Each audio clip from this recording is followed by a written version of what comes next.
Hello and welcome to this edition of Dr. K's Psychobabble, where I'm going to be talking about probably one of the most important aspects of understanding behavior management, and that is the role of reinforcement and punishment. So when we look at the basic model of operant conditioning, the ABC contingency theory, what we're going to be looking at are the things that happen here.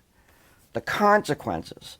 So we talked about antecedents, the target behavior, and the consequences that are right there. And the consequences, along with the antecedents, operate upon the behavior and manage the behavior. They support the behavior, increase the behavior, maintain the behavior, whatever it is. Those reinforcers or punishments that we're going to be talking about in class are the tools that we use along with antecedents to shape individuals' behavior.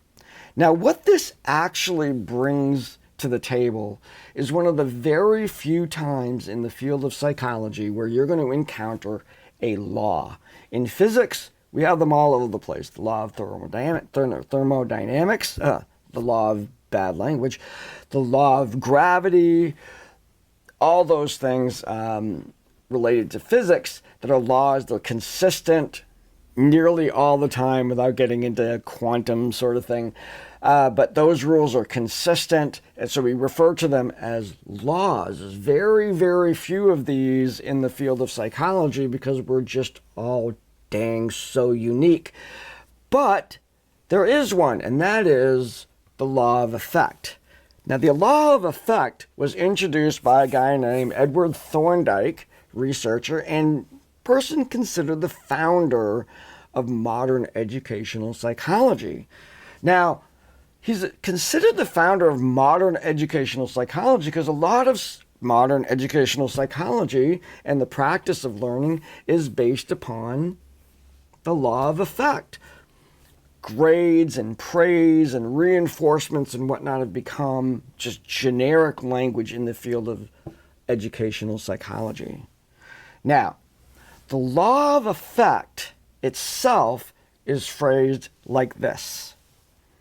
Responses, that's the behavior, that produce a satisfying effect in a particular situation become more likely to occur again in that situation. And responses that produce a discomforting effect become less likely to occur again in that situation. Now, this is the typical, you have a stove and you put your hand on the stove and it's hot and it burns. We would, under normal circumstances, we would say the behavior, putting your hand on the stove and it hurting, is a punishment that will make it less likely that you're going to put your hand on the stove again. Again, fingers crossed. That would be a learning situation involving a punishment. Now let's look at your dog, and your dog comes along and you put your hand on the dog and start patting the dog, which has been known and shown to release positive endorphins into your bloodstream. For many people, that's a very positive experience, making it more likely that when the dog comes along, you're going to pat them again. So just a kind of a basic way of looking at that. Now, behavior management is a science that goes right into how do we define, how do we control, how do we manage, how do we deliver reinforcements and punishments in order to affect a person's behavior. But it can also be very much used to describe situations that are going on. The ABC contingency theory is not only an applicable theory. It means I can go in and manage the antecedents and consequences in order to bring about behavior. But we can go in, make behavioral observations, and make assumptions based on that model about the presence or absence of particular antecedents and consequences. And so to kind of graphically put that out there for you, here we have a chart. We can blocks in here, we can put ABC examples. And I want to point out that if a behavior is present, we're not in behavior management. You're sitting at home and you see your kid do something. Okay, and you're like, Why did they do that? I'm sure if you have kids, that situation is totally familiar. So you look at your kid, the behavior is there, something is reinforcing it. That's the law of effect. It's such a powerful theory that when something is going on, we just have to start, what's reinforcing this? We have to start looking, mindful that the reinforcer may be internal. Not always like they did something and somebody's giving them some money or somebody's laughing at the joke that they said inappropriately. It's not always that easy to find out what is reinforcing it. But this theory purports that if a behavior is going on, it's being reinforced. I'm doing this video because it's being reinforced by something. In fact, it's being reinforced by many things. But this is the way that particular law of effect works. We use it to describe when there's something going on, something is reinforcing, and you can probably imagine that if we can locate that thing that's reinforcing, we might be able to manage that behavior. So if our child is acting out, then maybe we need to find out what is reinforcing that, take the reinforcer away. That's called extinction. When you take the reinforcer away and there's nothing supporting the behavior anymore, the theory says the behavior is going to go away. Now, if it's internally, that's hard to do, but nonetheless, the same as when a behavior is absent. If a behavior is reduced or absent, your child is goofing off, but they're not doing that homework. It is absent or it's not happening enough because there's no reward or something is punishing it. Now, I said no reward. I probably should rephrase that as not enough reward to maintain the behavior, or something is punishing it. So your child might not be handing in their homework because they don't care. There's no consequences. They're going to be able to do it later. Whatever. They don't care about their grades or whatever. So there's not enough incentive, not enough reward to maintain that behavior, or something might be punishing it. Maybe they're struggling with it. They're struggling with the assignment so much that when they do submit their work, they get poor grades on it, and that becomes a reinforcer. And so therefore they don't submit it to avoid the punishment that could be there. So the punishment, the presence of getting bad grades, inhibits that behavior. Don't take that too far. I am a big fan of grades. I'm a big fan of grades being posted. There's the competitive nature of education, but we need to recognize when those kinds of things are happening and provide avenues for them to get the extra help that they want. Because let me just divert for a little bit. A child who is not submitting work because of the punishment or the potential punishment of getting bad grades, the problem behavior is not the homework. The problem behavior is the child's ability to recognize when they need to ask for help and seeking that help. So your intervention in a particular situation like that isn't to get them to hand in their homework. It's to get them to seek out the help so that they can increase the level of their performance and thus feel more confident that when they do submit it, they're not going to get punished with a bad grade. They're going to get rewarded with a good grade. So you have to be clever about these. You have to really locate the behavior of interest, what you want to do with that behavior, the presence and absence of reinforcements and punishments in the natural environment. All of those things come into play when we're applying this in a real world status. Okay, so let's talk about reinforcement and punishment again. These are all what we would call consequences. Now, consequences operate on the behavior. It's kind of a review. We have reinforcements. Reinforcements maintain or increase the likelihood of the B. Punishments will extinguish or lower the likelihood of the B, and all of this is an application of the law of effect. Let's take a look at the law of effect here. It's a little bright on my screen here. Sorry about the graphics. culture defines reinforcers. What is desirable and what is a reward system is very culturally embedded. So it actually will come down to individuals, as I will demonstrate in just a little bit. But if we're going to kind of think of, well, what are some ways in which our society rewards behavior that the society wants the person to exhibit?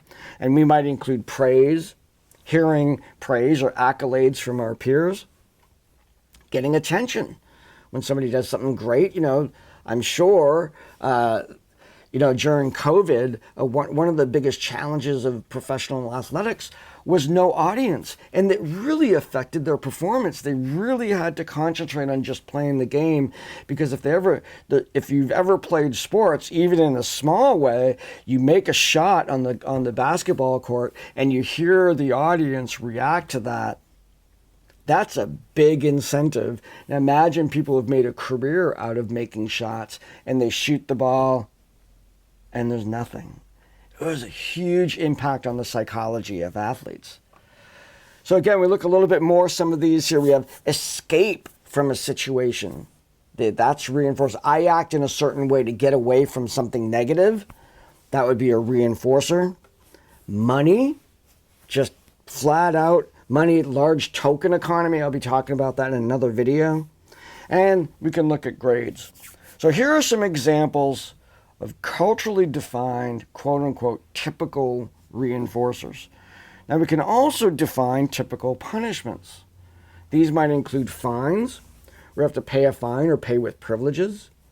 Going to jail when we've actually committed a crime and it requires us to go to jail. A timeout, which I'm going to be describing, but essentially a timeout is technically defined as the removal of a reinforcer. It is not sitting in the corner. That is not a timeout. That is actually called isolation, which for some might be punishment, and it's actually illegal to do in a school system because you're restricting that person's access to education. Now, timeout is used at home and we use it in that way. That is actually not a good way to use timeout as a punishment. Timeout is if you can find out what's reinforcing it, you can extinguish that behavior. So, give you an example of a pretty effective timeout. I was playing Candyland with my very young children. This is several years ago. They were both adults now, several years ago. And my youngest one, who was operating in a way that even Candyland and its rules were a little fuzzy. If she wanted 2 purples, she would start going through the deck, which totally pissed off her older sister who, was cognitively operating within the rules. But she was fooling around too much. We're trying to get her to, and then she starts taking her piece and she knocks Hannah's piece off and stuff like that, which affects her.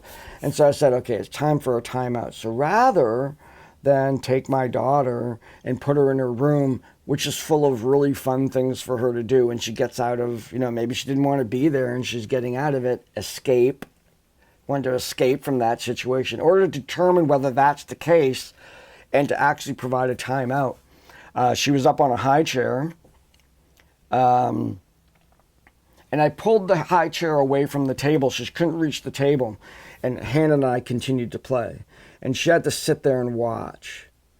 So if my gamble paid off, what she really wanted, the reinforcer that was going on, was playing the game. However, we wanted her to play within certain rules. We wanted to modify her behavior, not only just play the game based on her own whims, but to play the games following the rules. This timeout literally lasted about 10 seconds before she was, I want to play. And I'm like, okay, do you understand what you need to do? Pulled the chair back in, and she played the rest of the game without incident. So that was an effective use of timeout, a punishment, but it's removing the reinforcer. Others, pain. This would be corporal punishment or pain that exists within the normal environment. And then failure, a sense of failure. Now, these represent, again, culturally defined reinforcements, and punishments. And we can take a look at these in this angle, that there are positive and negative reinforcements and punishments. That's 4 in all. There are positive punishments, negative punishments, positive reinforcers, negative reinforcers. And you're like, what? The positive and negative here are mathematical symbols. They're not an emotional reaction. Positive means I've added something.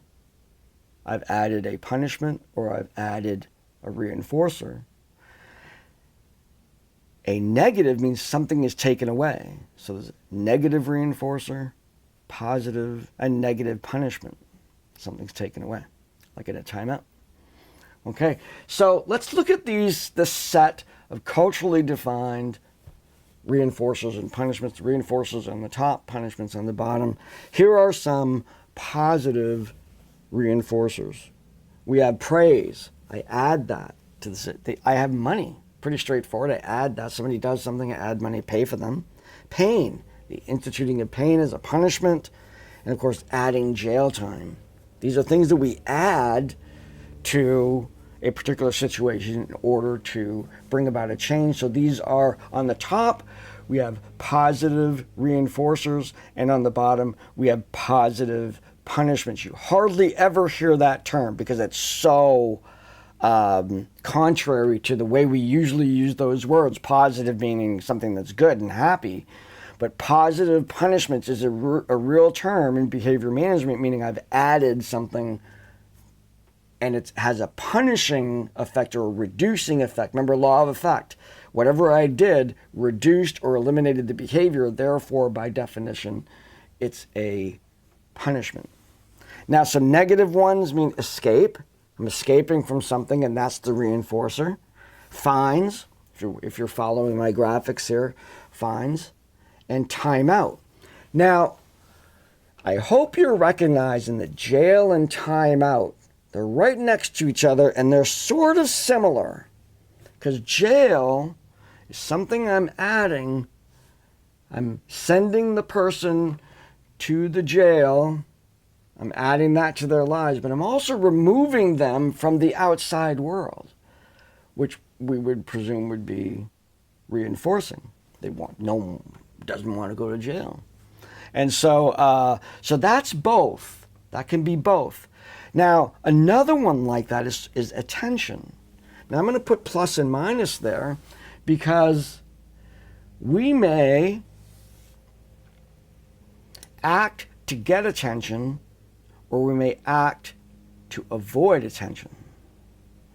If, for example, I'm at work and I'm fooling around and I'm getting the attention of my coworkers and I'm making jokes and stuff like that, but then my boss comes in, that's the person I don't want attending to that particular behavior. I might change my behavior, stop doing it in order to make sure that attention didn't happen. I might get busy doing work. So work is reinforced by a negative reinforcer, attention from my boss. Goofing off is reinforced by the positive reinforcement of laughter from my coworkers. So you see how these kind of works. There's lots of language in this, lots of ways to get this clear. You could probably imagine some other ways in which this would exemplify in your own life. Now let's look over to the right here. We have grades and failure. These intermix, and so grades themselves kind of depends on what the grade is.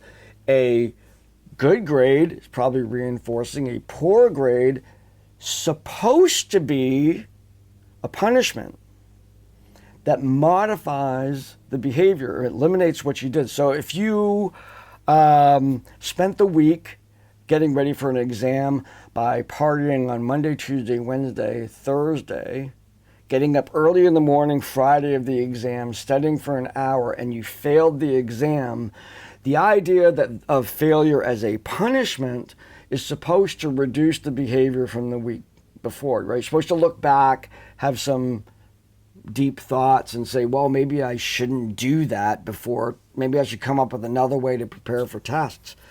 And then but that's what it's supposed to be. There's a whole lot of psychology as to why we sometimes dismiss that as an actual reason why we failed. But certainly if we party, wake up in the morning and we get an A, then wow, I can do that. And that might reinforce that, grades might do that. And failure and grades are sort of, the other thing is getting poor grades might get someone attention. It might get them to escape. These are all ways in which poor grades can actually be positive reinforcers. Getting an F is not always a bad thing. Maybe I don't like the teacher and next semester somebody else is teaching it, so I'm going to fail it this time and get it with the good teacher next time. Whatever.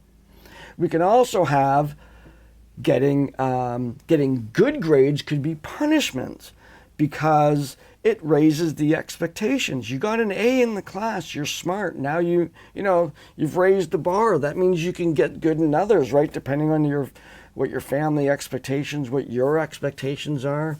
Maybe getting good grades is not a cool thing among your peers. You're just a brain, and you're not this, or maybe getting Fs is not good among your peers. I mean, just analyze this stuff and you can see the way one thing is not necessarily exclusively positive or negative or reinforcement or punishment. It all comes down to the law of effect. I want to reiterate that. The law of effect looks at its impact before we determine whether something is a negative or positive reinforcement or punishment. It's the effect it has that defines it. This is very, very important to get this. So even when we're doing behavior management, we may, for example, want to provide a reinforcer for children to read. Okay? To get them into reading. A joy of reading doesn't necessarily come natural for everybody, so sometimes you just need to bribe them, right? So I'll tell you a story about my daughter who read all the time, had no problem. She's a natural reader, loves to read, always has. Over the summer, when she was in grade school, they had a competition. And that competition was whoever could read the most chapter books during that period of time would have the great honor of going out onto the pitching mound and throwing the first pitch at a Sea Dogs game down in Portland. Now, that's pretty cool. So we're getting ready to go down to the game to watch my daughter do this because she's ripping through books all summer. So we get a call from the teacher and we go in and see her and she says, Hannah has lied to me. And I'm like, what? She's a pretty straight-laced kid and no problems before. Because she submitted her logs for the books that she read. And it was really low. It was like 15 books. And we're like, she read 15 books a week. What are we talking about here? And she goes, I know. And here's the situation. The winner had read like 56 books. My daughter had read 100 books. Literally blew, and I'm not saying just to brag, she just blew everybody out of the water. She's not athletic. Going out on a pitching mound and throwing the first pitch in front of an audience is a horrifying experience for her. This was not a reinforcer. Everybody thought it would be fun, not for my daughter, for her to go out and potentially embarrass herself throwing a bad pitch. So she had two logs. The one that she submitted and the one that she kept to herself just because she wanted to be able to log all the books that she had read. And we learned very quickly that one person's reinforcer can definitely be another person's punishment. So there's lots of flexibility there. The teacher was able to give her a private award, a reward, that was suitable for her, and then second place person secretly, not knowing, but winning fair and square, was able to throw the first pitch. So they worked it out. So here we have this sort of portrayal of reinforcement and punishment. And what I tried to do in just the last, because we're really looking at what makes any consequence a reinforcement or a punishment, is the fact that it either increases and maintains a behavior, or it extinguishes or decreases behavior. That's what defines what something is a reinforcer. So in fact, we can reverse these and just call the top ones. We can figure out punishment and reinforcement. When is praise a punishment? When it draws attention to you when you don't want it. When is attention a punishment? When you're doing something you're not supposed to. When is escape a punishment? I'm trying to think. As I was preparing, I was trying to think, when is escape a punishment? Maybe I want to stay in jail because people are out to get me, so escape would be a bad thing. Money could money. I might get. This has happened. I got a bump in my check one time, and it just so happened to be that it put me into another tax bracket. It was just a little bit, but it just puts me in another tax bracket, and ended up losing more money. Like I made less because I had to pay higher taxes. And then, as I've been talking about, good and bad grades could be a punishment. Now, what about fines? Could fines be a reinforcer? What if what I want to give up, I don't really want anyway? What if I have too much money? Jail could be a reinforcer. Maybe jail is a safe place. Maybe I'm getting 3 meals a day. Maybe I'm getting medical care while I'm there. So being in jail is a good thing, and I'll do everything I can to stay there. What about timeout? Timeout might be a reinforcer. We think, because we misnomer it, you have if my daughter didn't want to play the game anymore, she could have done the same thing, and it wouldn't have had the same effect. I would have pulled her back, and she would have entertained herself, and I'd been like, The real message she was trying to send with her poor behavior was, I don't want to play the game. So timeout actually got her what she wanted. I'm going to be talking about the importance of that in just a little bit. Pain. I won't get into too much detail about pain being a reinforcer, but you probably know what I understand. And failure, meaning I can get out of things. I can lower people's expectations. In fact, the failure as a reinforcer is the root cause, along with fear of failure, which is interesting, for procrastination. That's a whole other video to look at the psychology of procrastination. But failure keeps other people's expectations down, it can keep my identity. We've seen the sense of failure being what we would call a rehabilitation crisis in the psychiatric world, where an individual is progressing toward a more independent life, and that individual might engage in some behaviors to sabotage their success, because if they're successful, it will mean a dramatic change in their lives. There'll be expectations that they have to work. There'll be expectations that they have to earn their own money. They might lose services. So you're looking like, okay, I'm going to go for this job interview, which may dramatically change my life in both positive and negative ways, but the negative ways outweigh, so I'm going to fail that interview. And I've literally had clients in my caseload who have done just that. They've gone into interviews and just did horrible things through the interview to make sure they did not get hired. And that's pretty easy to do. So here we have this kind of contrast, but how anything can be a reinforcer, anything can be a punishment. I hope that kind of comes in through. Now I want to talk about the timeout thing, about getting, how people can escape from situations, and answer the question, how do we spoil kids of all ages? The way this happens is through a process called negative reinforcement loop. It's the last thing I'm going to introduce to you. Now, what I want to say, I want to use an example of a classroom.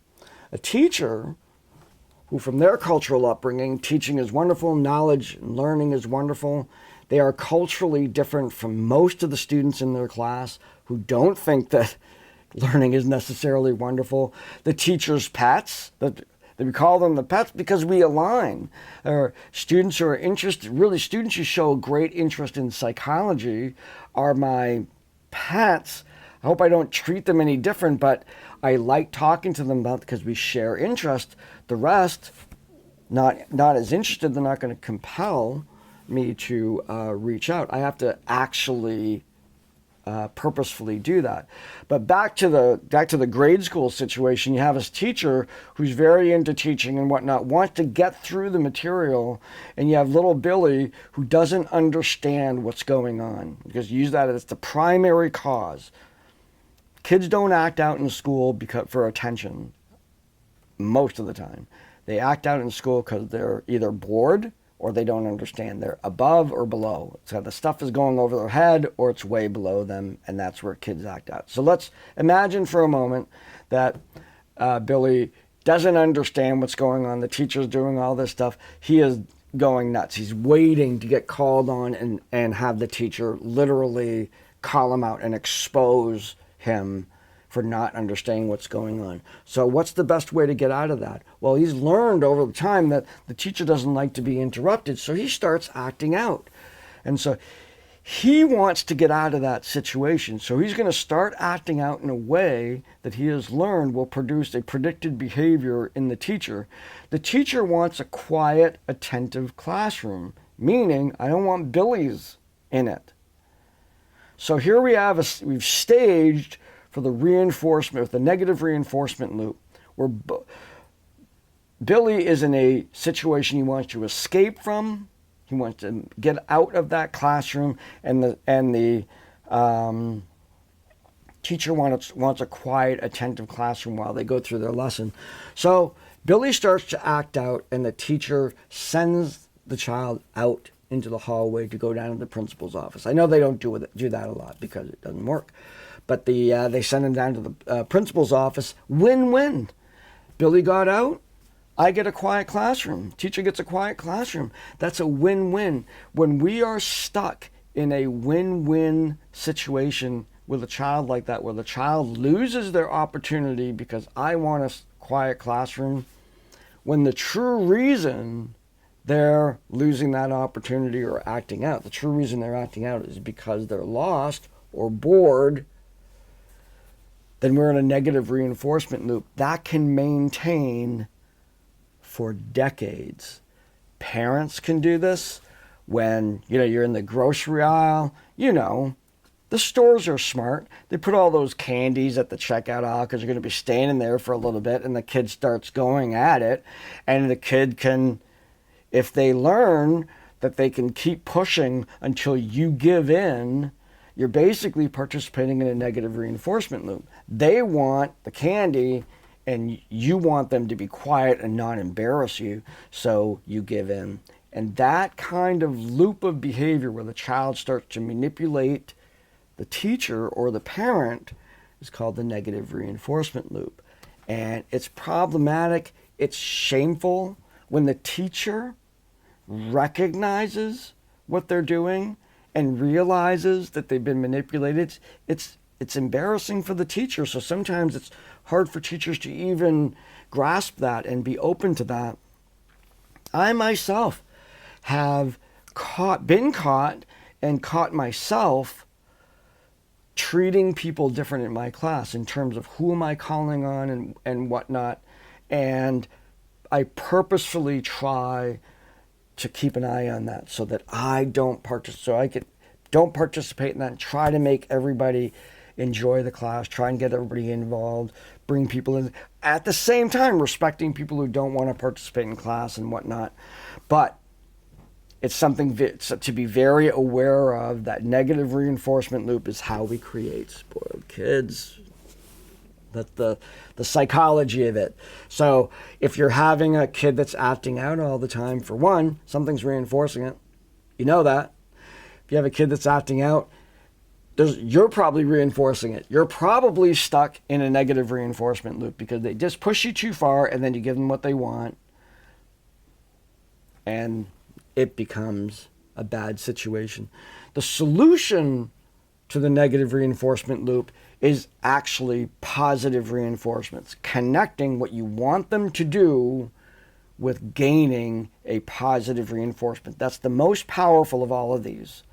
The most powerful consequence is the positive reinforcer.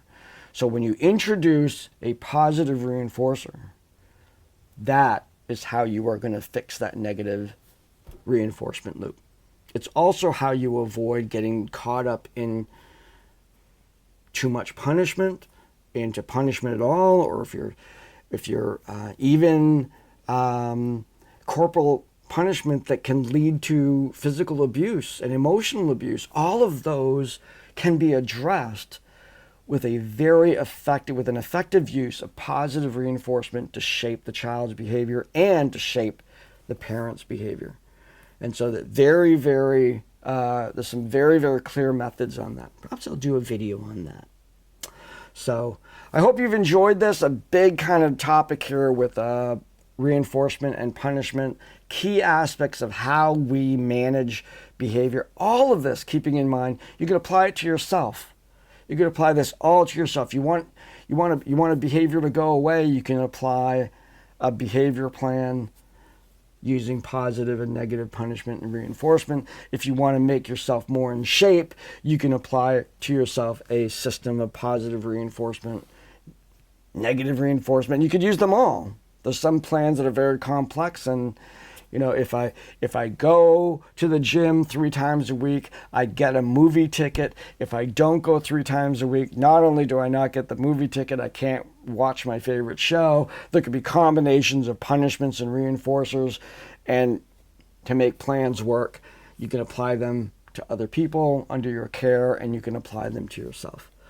So I hope you've enjoyed this. Great topic. I like talking about it. And subscribe to this channel and you'll see more of this. And have a great day. Take care.